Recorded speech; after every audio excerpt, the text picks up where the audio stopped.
Je crois sincèrement que recevoir trop d'éloges ou de félicitations, etc., peut tuer notre génie. En effet, les éloges, les félicitations, etc., au début, on trouve ça intéressant, ça nous rebooste, on est content, etc. On est encouragé en somme. Mais voilà, ce peut être pernicieux à la longue. À mon sens, ces encouragements peuvent étouffer notre génie. Je m'explique. Quand on nous félicite trop, quand on nous complimente de trop, etc., on s'enflamme. Et notre cerveau, lui, il croit que l'on est arrivé. Et là, c'est là que se trouve le danger. Parce que l'énergie vient à baisser, on lâche ensuite notre focus et on relâche aussi nos efforts. Au lieu de se surpasser pourtant, vous voyez? Donc on passe finalement à côté de ce que l'on a tant souhaité. Et là, on en ressort bredouille, limite frustré. Car on se rend compte que l'on n'a finalement pas plus avancé.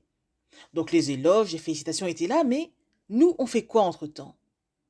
Voilà pourquoi des fois, l'avis tranché d'un vrai ami peut être intéressant.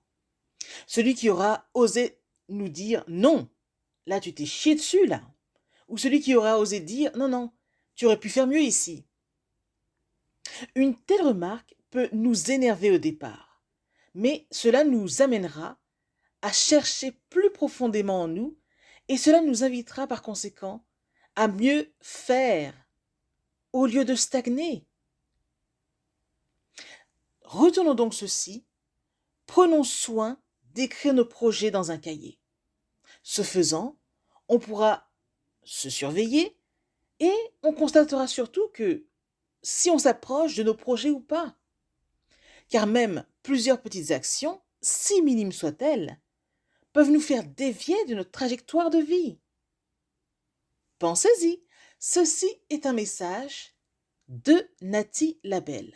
Je suis Nathy Labelle, bonheurisologue et auteur de plusieurs livres de croissance personnelle.